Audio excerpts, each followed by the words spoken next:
Hey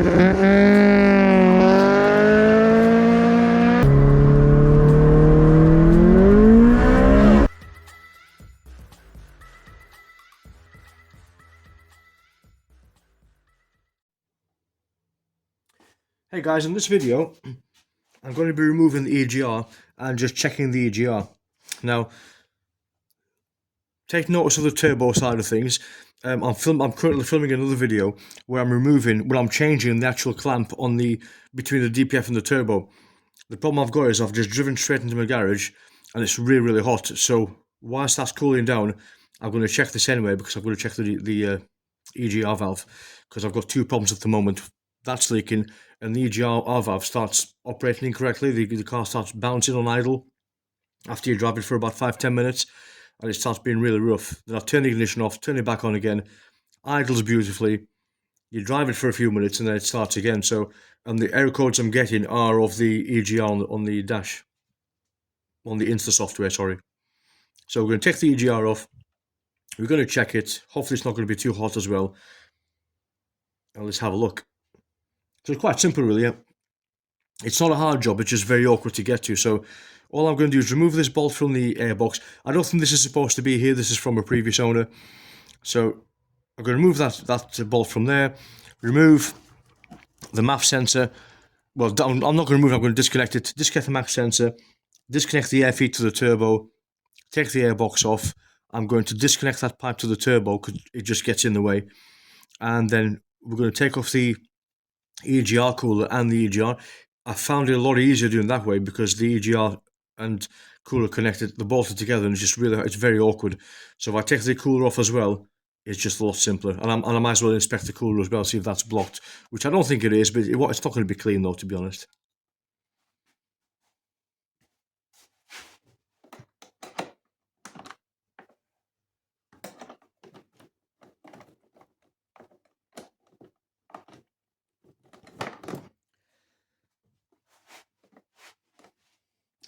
Yeah, it doesn't help when you leave your sockets in your car.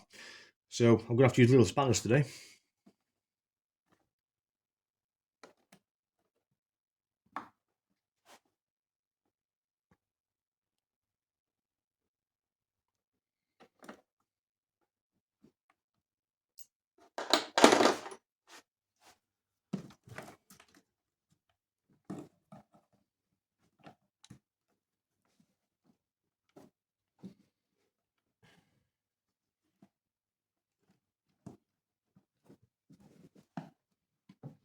I'm also struggling because I've got a damaged thumb. I've injured my thumb, so I'm struggling to put any pressure on anything. So it's very difficult.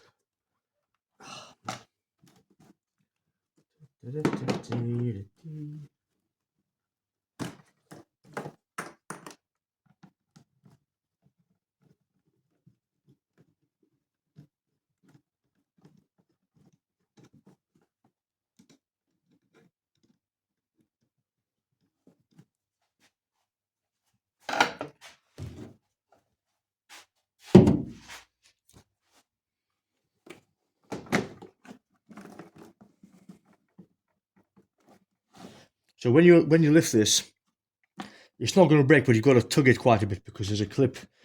It's one of these clips which like a compression fit in. So you've got to pull it to make it pop. Yeah, that's it.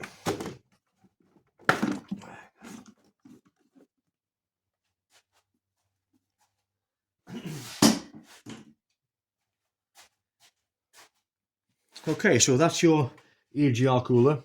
Horrendous bit of kit. That's your EGR actuator, and that's your EGR.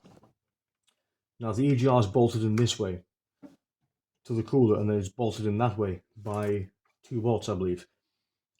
But they're really awkward to get to. So what you're going to have to do is take the coolant. I normally take the coolant off, the coolant bottle off, simply because it's just easy you can get more access to get this Allen bolt on the cooler. So there's a 10mm socket, a little Allen bolt. So I undo these two first. Undo these. I think they're 8mm Allen keys. There's one there, and there's one right underneath there. You have to undo this Torx bolt here for the intercooler pipe. It's not very flexible, but you have to try and bend it out of the way so you can get to these these bolts, otherwise it's very awkward to get to. Then you disconnect the EGR valve itself. We'll take this off obviously, and just unbolt it all really. It's not hard though, it's just, this isn't too hot, this is warm, so I can manage with that. One thing you will have, you'll have a bit of coolant leaking on the floor, because when you disconnect the EGR cooler from the engine, you'll get some coolant pouring out of there.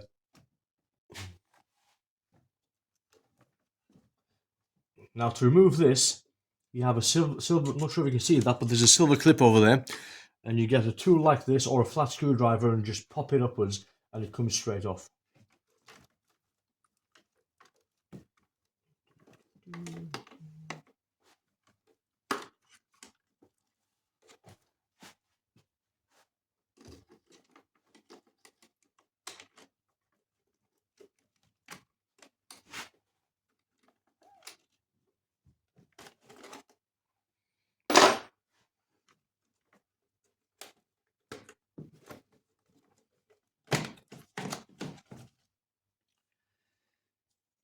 Okay, so that's the part that goes to the turbo. There's a bit of oil in there.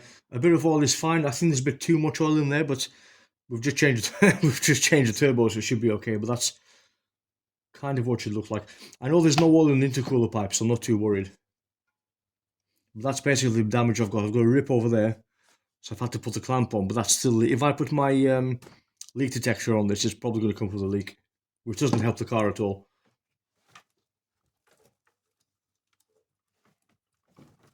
EGR connection, you've got like a spring clip, so you push the spring clip in and you lift that off. Very simple. And then you want to take the EGR vacuum of the actuator, sorry.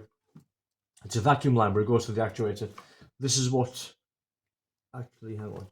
Sorry, that is the EGR cooler actuator, and that is the EGR vacuum line. So just as a thing of caution, they're very similar. One's bigger than the other one, but still, always label these up. I mean, if I try and get the big one in here and put it in there, it still goes on, so they're very easy to get confused. Okay, same again for this intercooler pipe, similar kind of spring. You just put the screw in, not sure if you can see that, yes you can, and just pop it upwards.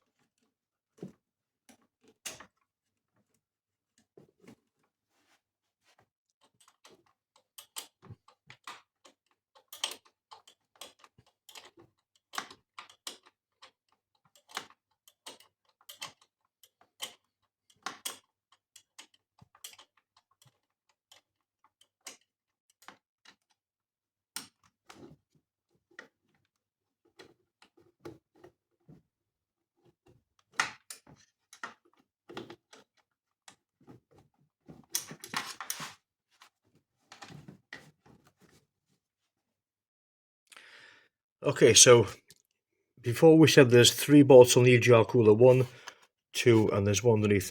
Now the one underneath is really awkward to get to because it's quite, if I get my normal Allen key, it doesn't fit. So what I do is a small Allen key, if I can find it, where's he gone? Yeah, small Allen key, pointed towards the back of the engine, and then get a small socket. Now bear with me, I'm trying to do this with one hand, so it's quite difficult. There, get a small socket on the Allen key. Ow. There. And just crack it back. As soon as you crack it back, you can turn it by hand. They're very easy to remove, and you can just get this and just turn it by hand. There you go. And it comes off. Okay, so that's the cooler is loose. Now we have to get to the back of the EGR, and there's 2 bolts there. Okay, so the EGR is off. EGR cooler is off. I'm tempted to change the EGR, but one thing I want to check first is, before I do anything, basically the EGR's giving me alarms. So it's saying that it's not working. It works fine, then it doesn't work, so it's intermittent, but the EGR doesn't tend to be intermittent. It's either going to stick or it's not half the time. So what I've done is I've got one of these. Mine's, the handle's broken, but it still works. This is basically a brake line vacuum. So you pump it, creates a vacuum, and it sucks brake fluid essentially. So what I've done is I've just connected this to the EGR actuator, and when I start pumping this, you should see the EGR open.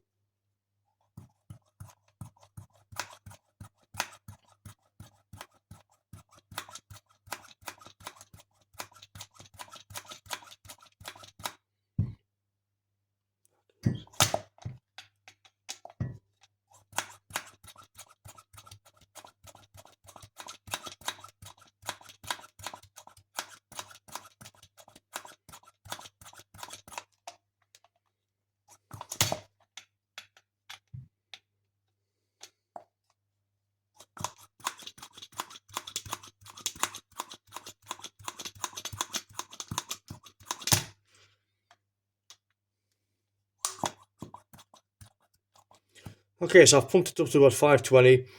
So what you want to look out for now is I'm leaving it alone. The EGR is open. It took a bit of force to open it actually. I'll expect it to open quicker than that. And what you want to look out for is if that gauge moves. You want to see if there's a leak. So it took a while to open, but it's not closing. If that needle starts going back on itself, it means that there's a leak. Now, obviously, that's assuming there's a cheap, it's a foreign. Let's just say there's a cheap foreign vacuum. Assume there's no leaks in the line anywhere on the connections, then it's okay. But it's not. It's not going down. To be fair, EGR is in closing. It took a while to open, so I'm not 100% on that. So I might just change. Just whilst I've got it all off, I might as well change it. But generally, that's what you're looking for. You're looking for the EGR to start closing on its own, and the gauge to start going down. Something else I'm going to check now is I'm going to release the pressure, and the EGR should close freely. Yep, so the EGR has closed. What I'm going to do is I'm going to take the EGR off. I have got a spare one, a second-hand one, and I just want to check the other one as well. I just want to compare the two to see how hard it is to open this one versus the other one. And then I'm going to do the same test on the EGR cooler as well, because obviously it's important that the cooler opens, because if that doesn't open, it's going to give us problems. I've just had a look inside. It looks pretty clean, actually. So it's sooty, obviously, but it's not clogged. So that tells me that the EGR cooler is working. There's always going to be a bit of soot on the EGR, so that's kind of expected. It doesn't seem clogged up, though, to be honest. That's going to be clean because that's your water feed for your coolant. So we'll try this. Let's try the actuator. Okay, so I can't test the actuator at the moment, unfortunately, because the pipe I've got is too big, so it needs to be tight. I'm not too worried about this because I can actually check it afterwards, and I can also check. I'm going to strengthen my hand, but I can also check like this and see if it springs back. So I'm pretty confident that's working because it's not blocked, so I'm pretty happy with that. So we'll take the EGR off and we'll check another one just in case. Okay, so we've got 3 EGRs. I'll explain why I've got 3 EGRs. That's the original one that came with the car when we bought the car. That's one that I had bought second-hand from eBay. And there's a new one that I bought from abroad. This is a copy. So these two are both BMW, this one isn't. So I went from this to this. I never actually, as you can see, it was installed for about 10 minutes. Literally, I took it off again. The car wasn't running due to other issues initially. But I took it off because a mechanic had told me, take that off because the car will not run properly unless it has genuine BMW EGRs. However, I'll show you what situation I've got at the moment. I've just changed the hose to a better hose. Okay, so if I do the first one, which came with the car originally, I'll try and do this as best as I can, but I'm a bit tight for space. So if I do that, you'll see there are about 400. It just starts moving.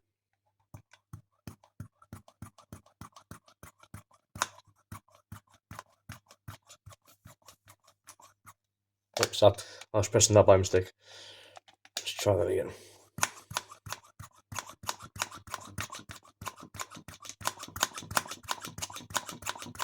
Now look how slow that's moving. Up to 500 now. So I'm going to release that. So it's smooth. It had a very, very short area of travel. Now it didn't go all the way. If you notice, there's a little ridge on the EGRs. That's where the section of travel is. It didn't even go all the way. So I know that one's no good. It's not leaking if I let go of it, but it's not good inside. There's something wrong inside. So we'll get rid of that. We'll put the one that we've just taken off. Put this one back on again. Again, sorry about my hands, guys, but I'm not wearing any gloves today. And we'll do the same with this one.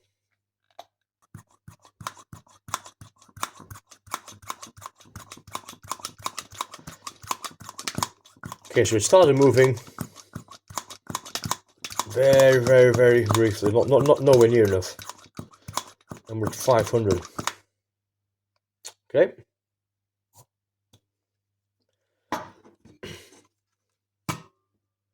Now, if I get this cheap imitation,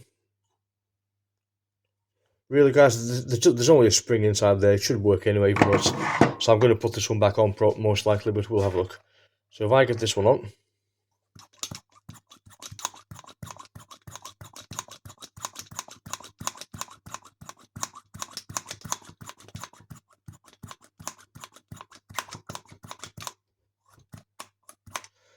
not sure if you can see that on camera. We're 500. It's almost gone all the way, but I'm struggling to build up any pressure. I think the hose isn't connected that well. And then when I release, it's also a lot smoother. It's a bit hard to see on camera, but there's a big difference between the other ones and this one. Let me try from a different angle.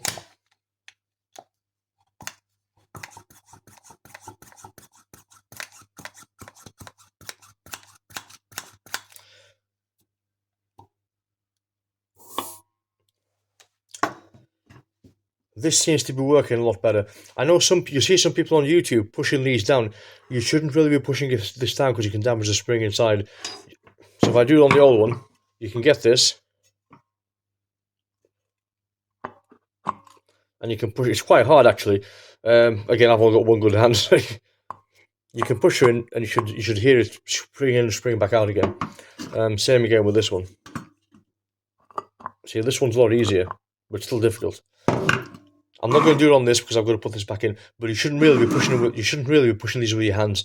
Always use a vacuum line to make it suck up, because that's the only way you're going to tell if it's leaking or not. By pushing it by hand, it's not going to tell you much apart from the fact that is the spring broken or not, essentially inside. Okay, so we're going to go ahead. I'm going to install. The car's not running it properly anyway, so I might as well give it a go.